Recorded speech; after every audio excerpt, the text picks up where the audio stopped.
नमस्ते। आज के इस विश्लेषण में आपका स्वागत है।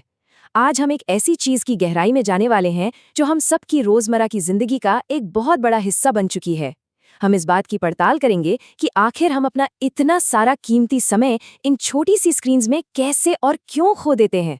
क्या कभी आपके साथ ऐसा हुआ है कि आपने सिर्फ 1 सेकंड के लिए अपना फोन उठाया हो और जब नजर उठाई तो पता चला कि एक पूरा घंटा बीत चुका है? अगर हाँ, तो आज की ये चर्चा आपको इसका बिल्कुल सटीक जवाब देने वाली है।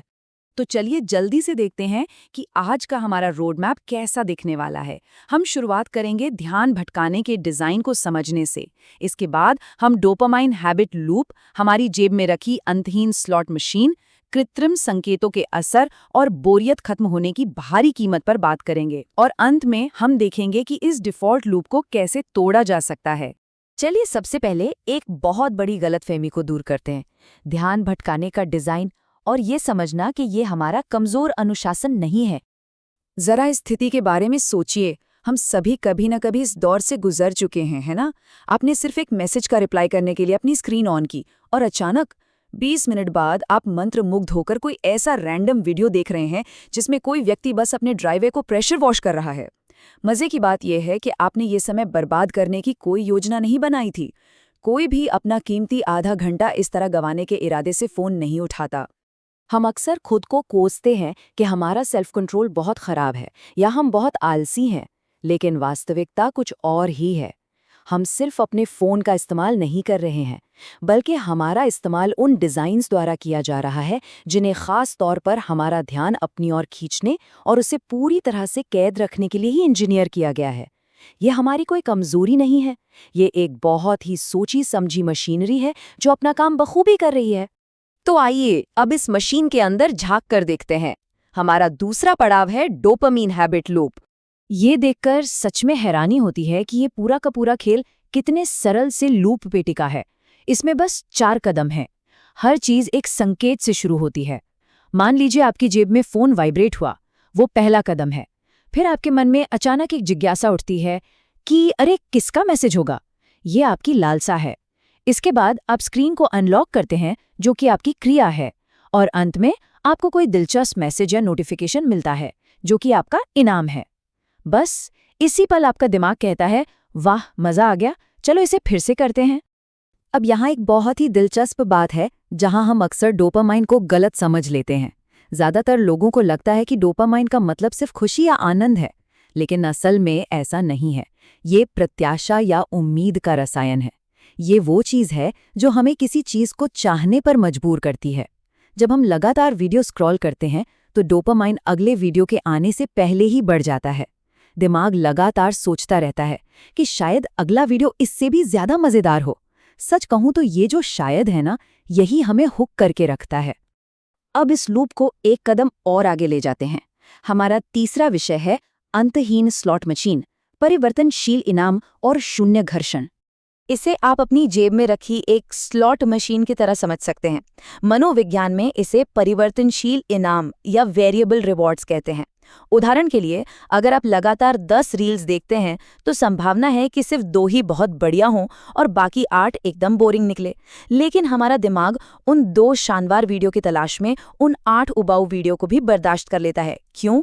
क्योंकि हमारे दिमाग को कुछ भी मिस करना बिल्कुल पसंद नहीं है। आपको पता ही नहीं होता कि अगला जैकपॉट कब लगेगा, और यही अनिश्चितता स्क्रॉलिंग को रोकने नहीं लेती। इसके साथ ही इसमें एक और बड़ा फैक्टर जुड़ा है जिसे हम शून्य घर्षण यानी जीरो फ्रिक्शन कह सकते हैं। जरा तुलना करके देखिए। अगर आप कोई किताब पढ़ते हैं तो इसमें बहुत फोकस लगता है, पन्ने पलटने की मेहनत होती है और चैप्टर का एक प्राकृतिक अंत होता है। लेकिन रील्स, ये बिल्कुल प्रयासहीन है। कोई अंत नहीं है, कोई ब्रेक नहीं है, बस उंगली खिसकाते जाना है।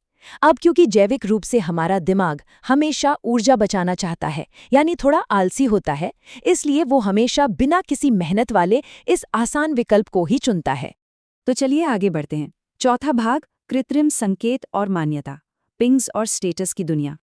अब तक हमने देखा कि हम खुद फोन उठाते हैं, लेकिन ये ऐप सिर्फ हमारे इंतजार में खाली नहीं बैठे रहते।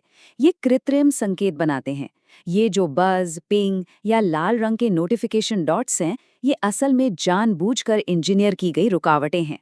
मान लीजिए आप पूरी एकाग्रता के साथ अपना कोई जरूरी काम कर रहे हैं, तभी अचानक पिंग की आवाज आती है। ये कृत्रिम संकेत बिना किसी कारण के आपके दिमाग का फोकस अपनी तरफ खींच लेता है और एक नई लालसा पैदा कर देता है। और ये नोटिफिकेशंस इतनी गहराई से हम पर असर क्यों करते हैं? क्योंकि ये हमारी सामाजिक मान्यता से जुड़े हैं। इंसानों को हमेशा से समाज में अपनी जगह और हैसियत की परवाह रही है। बस फर्क इतना है कि अब ये हैसियत डिजिटाइज हो चुकी है। अब लाइक्स, कमेंट्स और व्यूज तय करने लगे हैं कि हमारा कितना महत्व है। जैसे ही कोई नई फोटो या क्लिप पोस्ट की जाती है, उसे बार बार चेक करने का एक नया मिनी डोपामाइन लूप शुरू हो जाता है। ये वैलिडेशन की भूख ही हमें बार बार स्क्रीन की तरफ खींच लाती है। अब आप सोचेंगे कि इसमें नुकसान ही क्या है, तो आइए देखते हैं। 5वां भाग, बोरियत खत्म होने की कीमत और हम असल में क्या खो रहे हैं। सुनने में अजीब लग सकता है, लेकिन बोर होना हमारे लिए बहुत ही जरूरी है। बोरियत वो खाली कैनवस है जहां असली सोच आकार लेती है। नए विचार, अपनी जिंदगी का आत्मचिंतन, भविष्य की योजनाएं, ये सब तभी होता है जब हमारा दिमाग खाली होता है। बिना बोरियत के हमारा दिमाग बस लगातार जानकारी निगलता रहता है और उसे कभी भी मानसिक रूप से रीसेट होने का मौका ही नहीं मिलता। और इसका सबसे खतरनाक पहलू है समय का नुकसान, जो बहुत ही खामोशी से होता है। दिन में 10 मिनट यहाँ स्क्रॉल कर लिया, रात को सोने से पहले 30 मिनट वहाँ लगा दिए। ये बिल्कुल पैसों के कंपाउंडिंग इफेक्ट की तरह जुड़ता चला जाता है और धीरे धीरे ये हमारी नींद, हमारी ज़रूरी काम और हमारे अपनों के साथ होने वाली वास्तविक बातचीत को चुपचाप रिप्लेस कर देता है। ये एक ऐसा नुकसान है जो तुरंत तो महसूस नहीं होता, लेकिन लंबे समय में बहुत भारी पड़ता है। खैर, ये तो हो गई समस्या की बात। अब आते हैं समाधान पर। 6वां भाग, इस डिफ़ॉल्ट लूप को कैसे तोड़ें और अपना नियंत्रण कैसे वापस पाएं। घबराने की बात नहीं है, इसके लिए हमें अपना फोन फेंकने की कोई जरूरत नहीं है। बस कुछ छोटे और व्यवहारिक समाधान अपनाने हैं।